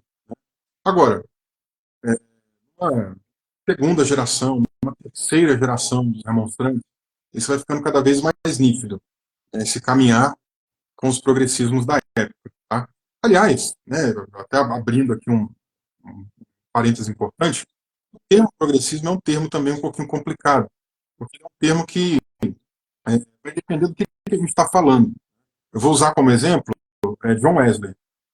John Wesley é um cara que, quando você pega lá a teologia dele, por exemplo, ele pega os 39 artigos da religião, da Igreja Anglicana, e ele revisa quando a Igreja Metodista Episcopal é fundada, em 1784, né? E ele propõe ali uma confissão de fé para a Igreja Metodista. E se transforma, se não me falha a memória, 24 artigos da religião. São a confissão da Igreja Metodista, né? Ou seja, ele está dizendo que ele acredita, muito claro ali, né? Muito, por exemplo, radical com relação à questão do pecado original. Ele não abre mão disso de maneira nenhuma. Para ele, isso é uma doutrina inegociável. Então, o sermão dele, chamado pecado original, ele vai descrevendo o que é a doutrina, vai explicando as bases bíblicas, né? Depois ele fala: se você concorda comigo até aqui, então você é um cristão. você não concorda, você é um pagão. Tem ideia de como a sério ele levava a doutrina do pecado original, né?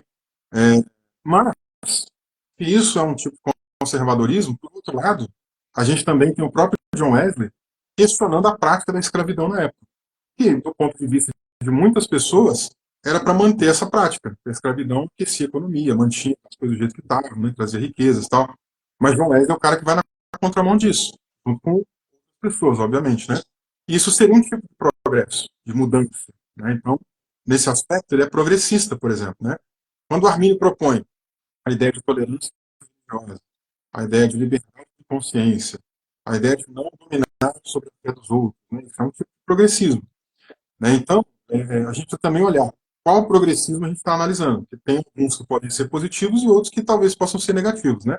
É, e aí, segunda, terceira, futuras gerações do movimento remonstrante já tem essa tendência mais a dialogar com os progressos sociais. É, o século XVII é o século chamado, na historiografia neerlandesa, de Era Dourada.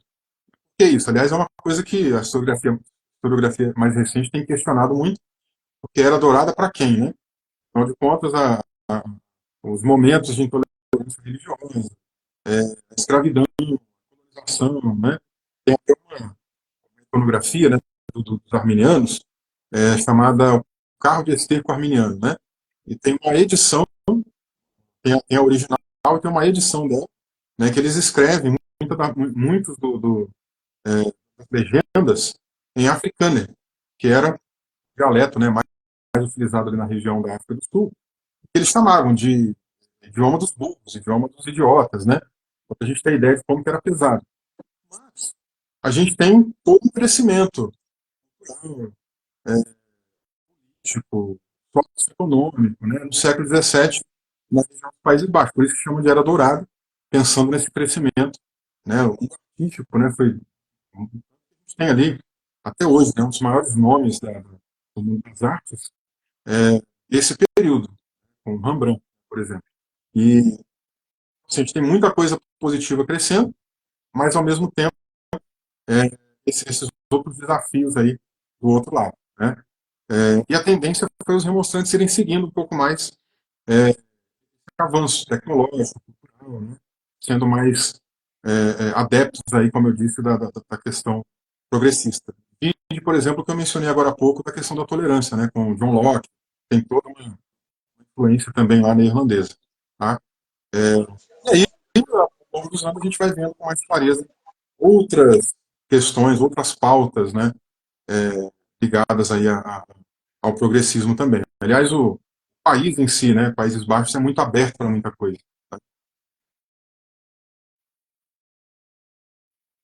Professor, o senhor tem uma obra falando da igreja na Antuérpia.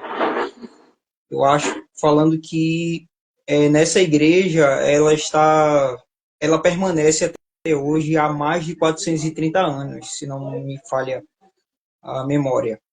E eu achei muito interessante, porque averiguando e tentando pesquisar as igrejas remonstrantes existentes hoje, naquele território, a gente percebe isso tudo que o senhor falou do aspecto liberal e progressista. Por exemplo, eles fazem hoje, muitas igrejas remonstrantes fazem hoje ceia aberta para todas as pessoas, não há uma unidade de pensamento central mais nessas posições doutrinárias. Muitos deles já abraçam até pessoas que têm ideias ateias, se não me falha a memória, eu já vi que até pessoas que não acreditam ou ideias gnósticas, qualquer tipo, você sente alguma coisa sobrenatural, venha. Então não tem uma definição exatamente do que é que se adora, que se desenvolve o pensamento comunitário da igreja, doutrinariamente falando.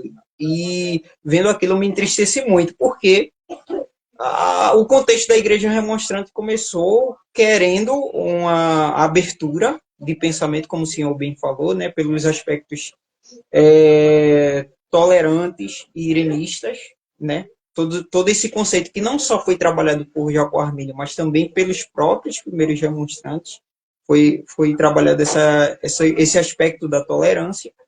E aí eu percebo que parece que só restou a igreja de Antuérpia.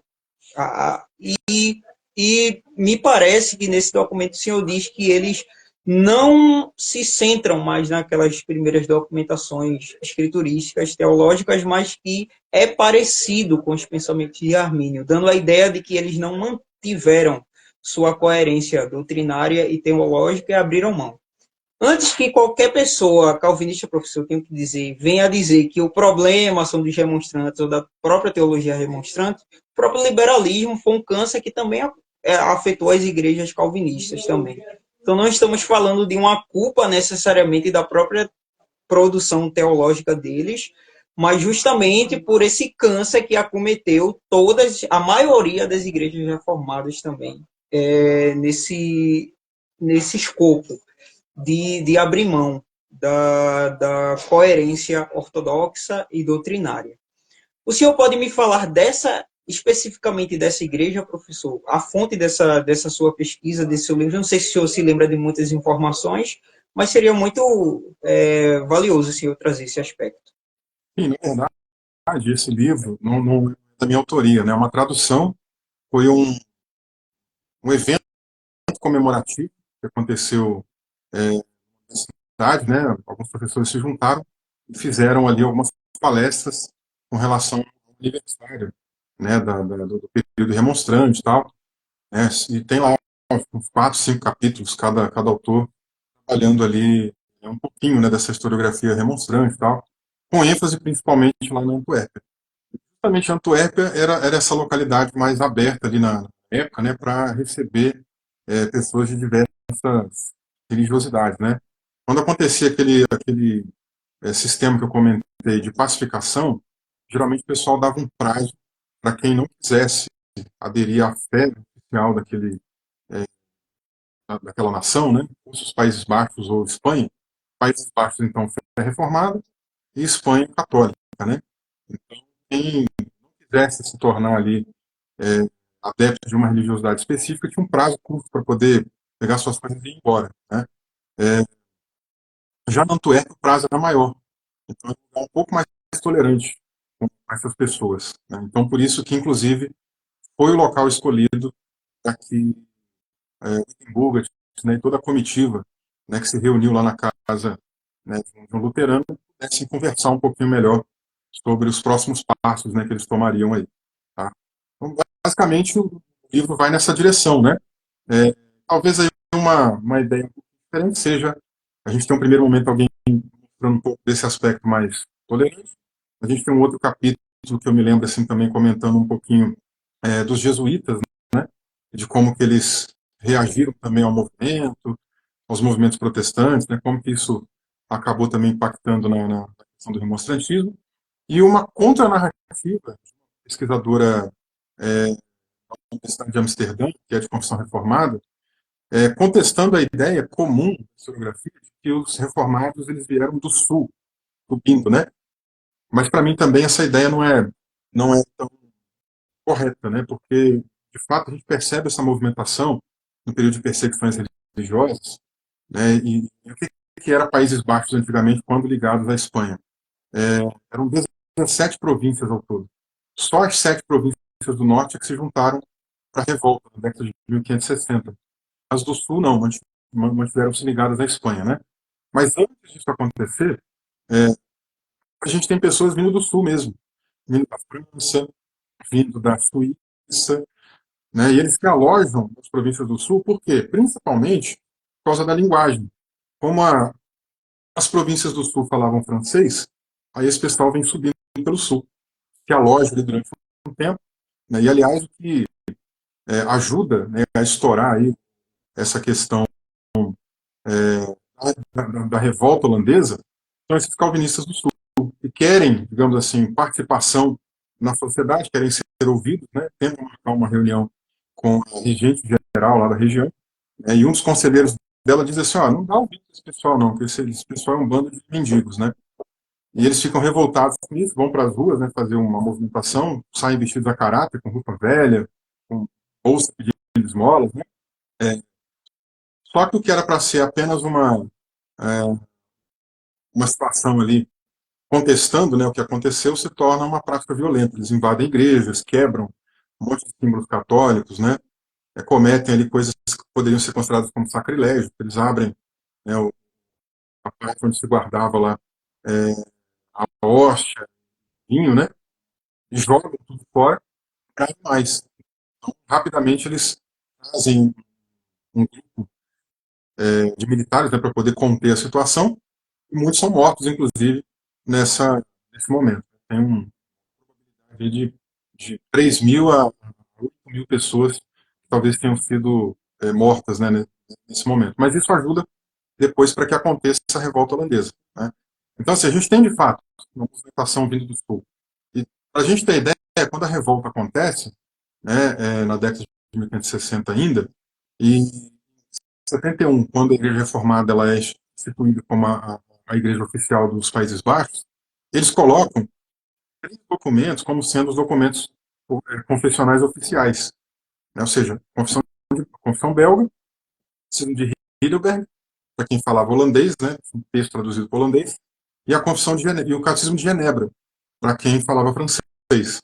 Tanto que depois, lá, se a gente falar para o Sínodo de Dort, já nem se fala mais de Catecismo de Genebra, né, porque ficou apenas voltado lá para o Catecismo de Heidelberg. Né.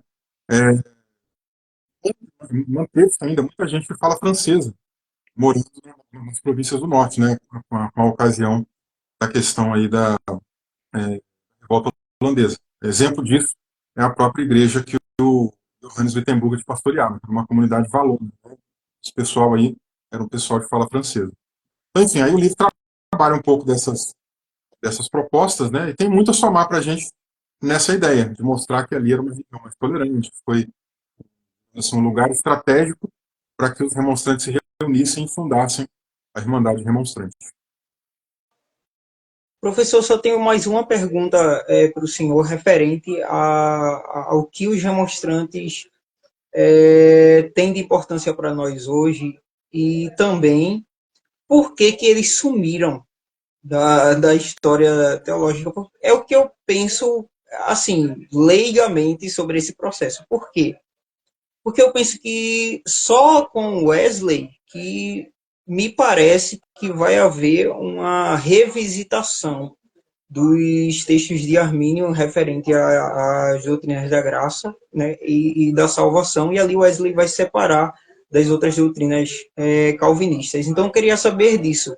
Por que que o Wesley me parece ser essa expressão evidente do pensamento de Armínio e não mais algum remonstrante? Porque eu não sei se o senhor também vai querer abordar outros remonstrantes que tiveram uma importância elevada, por exemplo, o Hugo Grotius ou algum outro, mas me parece que só Wesley torna popularizado no período moderno o pensamento de Armínio. Mas antes, professor, eu só tenho uma dúvida aqui sobre o contexto do Sínodo de Dort, porque o Rodrigo Alves pergunta assim, que tem um calvinista, pelo que eu entendi, ele fala isso, sobre aquelas heresias que são atribuídas aos remonstrantes no escândalo de Dort. São mesmo de Antônio, remonstrante? Ele pergunta isso. E depois ele adiciona o que está escrito. Deixa eu ver se eu consigo ler aqui. Exemplo, heresia 4. A eleição para a fé depende das seguintes condições prévias. O homem deve fazer uso adequado da luz da natureza e deve ser piedoso, humilde, submisso e qualificado para a vida eterna. Ele pergunta se é verídico esse pensamento dos remonstrantes no contexto do Sínodo de Dort, das atas. Eu acho que os remonstrantes falaram isso em contexto com o auxílio da graça, né? Porque tem um parágrafo lá dizendo não sem o auxílio da graça. Então, isso é uma boa obra, bem proveitosa, mas não sem o auxílio da graça. O que é que o senhor diz, professor, nesse aspecto aqui que trouxe o Rodrigo Alves? Então, é aquilo que eu comentei, né? Os cânones de Dort, eles acabam sendo baseados em informações que são falsas, afirmações que não são dos remonstrantes. Tem afirmações que são é, é, do finanismo e de outros grupos heréticos da época também, mas que acabam sendo vinculados aos remonstrantes. remonstrantes, né? Então, a gente vai ver muita coisa que precisa ser analisada com cautela.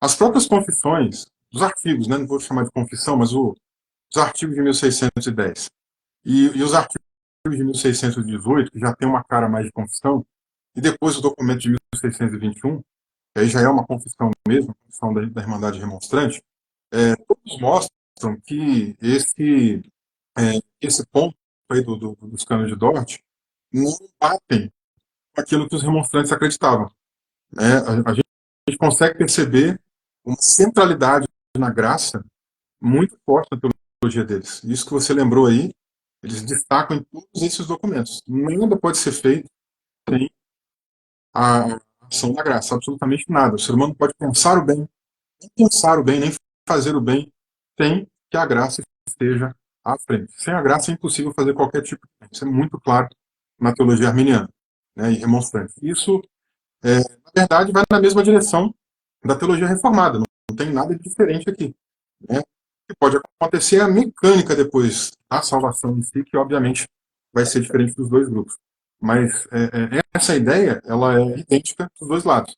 Mas como eles se basearam muitas afirmações que não eram dos remonstrantes, os cânones acabaram colocando como se tudo que os remonstrantes, todos os pontos dos cânones fossem contrários ao que os arminianos defendiam. Acho que um outro exemplo também muito interessante é o da depravação total, ou pecado original, que seria o termo mais apropriado. Os remonstrantes são tão adeptos do pecado original quanto eles, né? Mas eles parecem colocar lá que os arminianos acreditam em livre-arbítrio, em bondade inerente do ser humano, coisa que não é verdadeira. Nem Armínio, nem os remonstrantes, nem nas suas confissões. Então, de novo, a gente cai nessa ideia. Eu citei lá o texto do Asa Gudria, né, da teologia no Sínodo de Dort, que ele mostra muito bem isso daí. E ele mostra as fontes primárias, por exemplo, né? Ele pega lá o Socino e mostra o que o Socino defende e compara com o texto, né, e mostra que opa, isso aqui não é dos remonstrantes, isso aqui é do Socino. Ó, isso aqui é do outro herege aqui, dos remonstrantes. Né? E esses documentos dos remonstrantes confirmam tudo. Em 618, a gente tem uma confissão, uma mini confissão, né, alguns artigos revisitados, expandidos, que de alguma maneira respondem a tudo isso. Porque eles são escritos no contexto do Sínodo de Dort. Mas esse documento, por exemplo, ele é ignorado. Né? Ele deveria ser baseado especificamente nele, por exemplo. Né? E aí a sua pergunta sobre a questão de John Wesley. Bom, o que acontece? A gente tem uma transição de época. Transição, o holandês não é um idioma muito fácil, o holandês não é um idioma também muito popular, é um idioma mais restrito. Né? O inglês, no século XVIII, tornando o idioma, talvez aí, com maior crescimento. No século XVII, a gente tem os Países Baixos.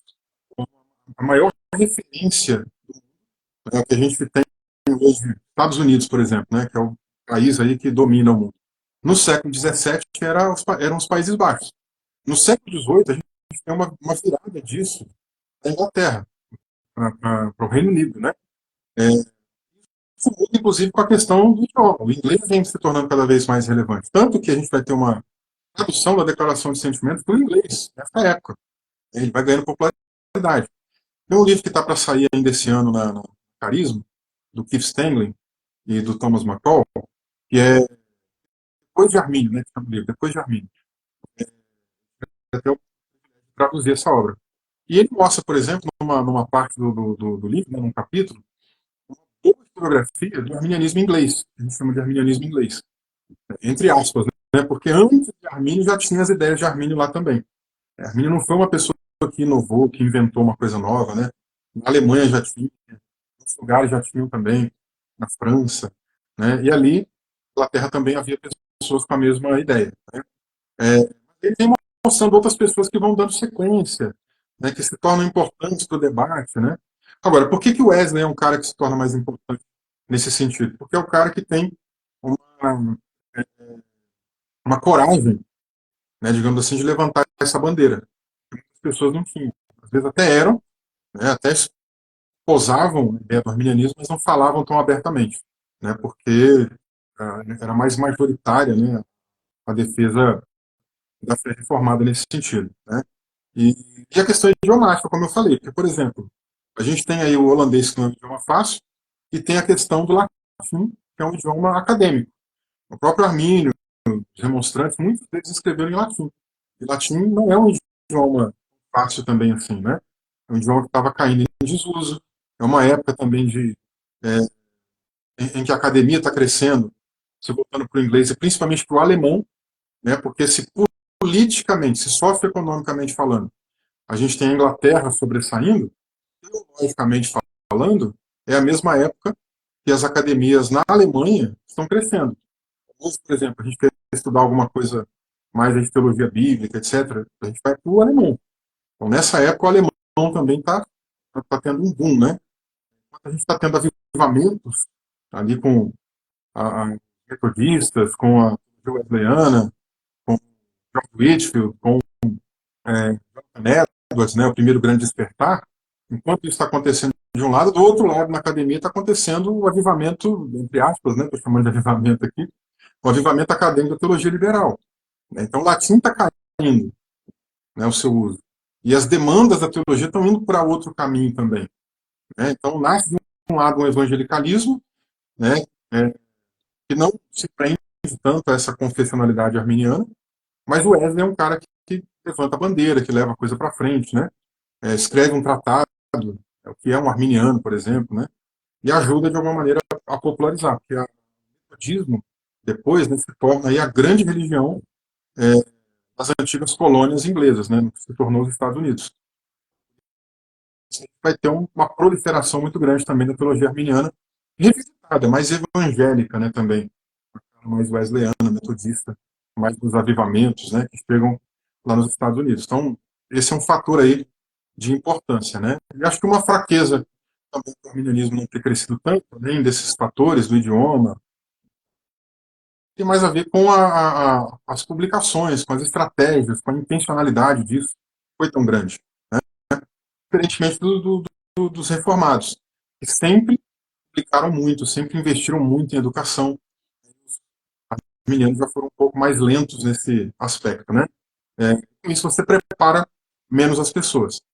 Sem contar coisas que foram confundidas com o arminianismo ao longo do tempo, vulgarizaram, em duplo sentido mesmo, que é o arminianismo. Vulgarizar no sentido de popularizar e vulgarizar no sentido de tornar uma coisa vulgar, que não é verdadeira, né? Como é o exemplo do Charles Finney.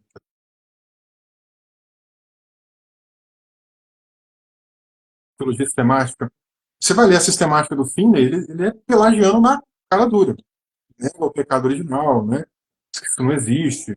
Né? E assim, teve movimentos como esse. Né? A teologia wesleyana, por exemplo, tem lá perfeição cristã. O Charles Finney vulgarizou isso. Ele falava de perfeição cristã também, mas não era a mesma coisa que John Wesley falava. Ele falava de perfeccionismo. Charles Finney falava que você podia viver sem pecar se você quisesse. Você pode ficar 1 minuto sem pecar, 3 minutos sem pecar, 5 minutos sem pecar. Você pode ficar a vida inteira sem pecar. Poxa, isso é Pelágio, cara. Entendeu? Pelágio defendia isso lá atrás. Agora o Wesley não defendia assim. Então, tudo isso também colaborou para uma vulgarização do que é o arminianismo. Aí alguém olha e fala, os arminianos aqui que defendem, né?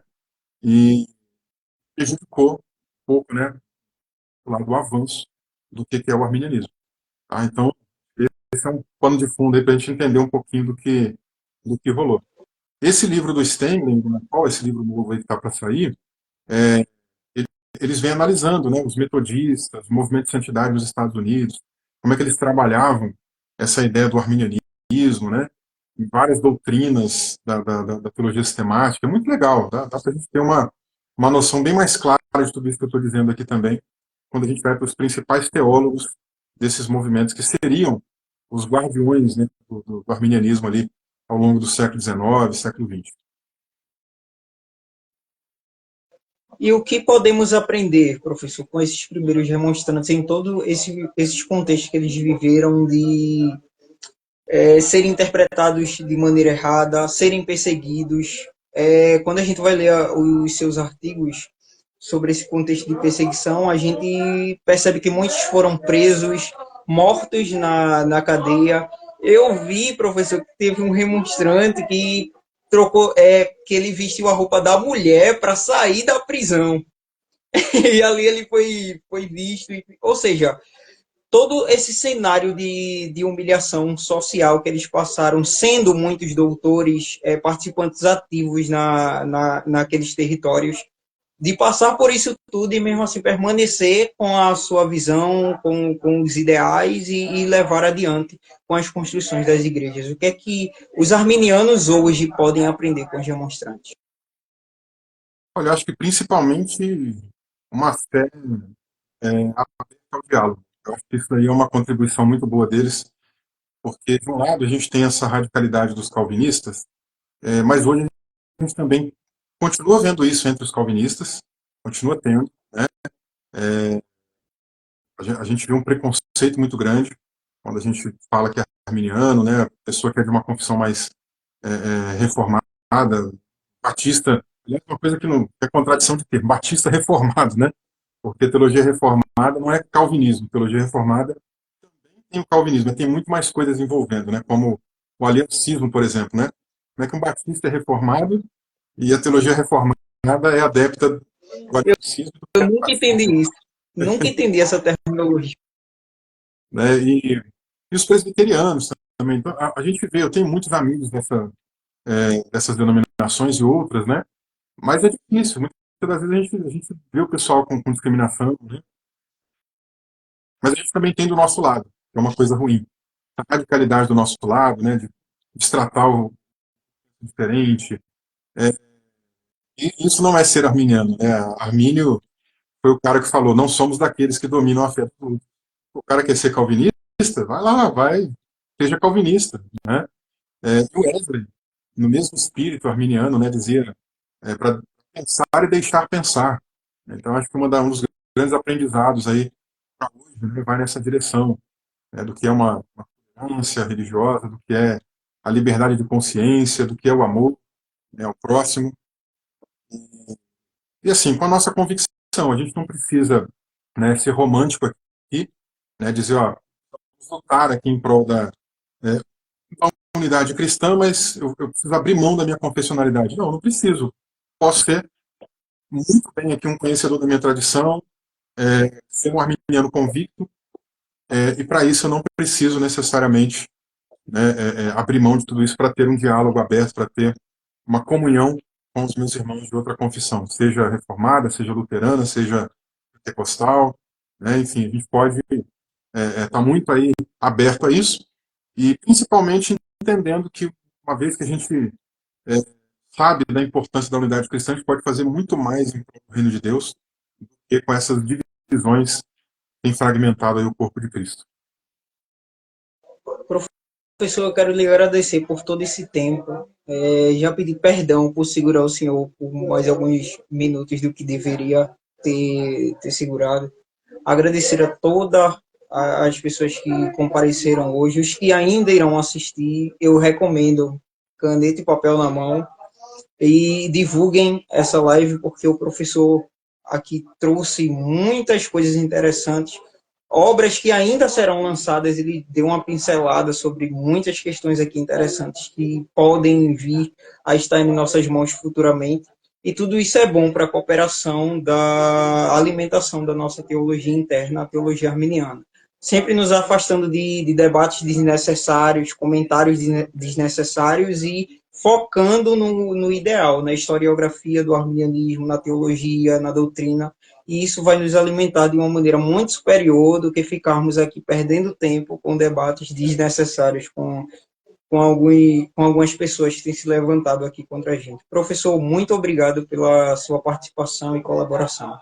Eu que agradeço, deixo aqui minha saudação para todos, para todas, né, que vão assistir depois, vocês que também estiveram com a gente aqui. Foi uma bênção, foi um prazer muito grande a gente estar junto. E, se Deus quiser, uma outra ocasião a gente conversa mais um pouquinho aí também. Obrigado aí, que Deus abençoe esse projeto de vocês, esse trabalho. Amém, professor. Muito obrigado. Deus abençoe a todos e fiquem na paz. Amém, pessoal.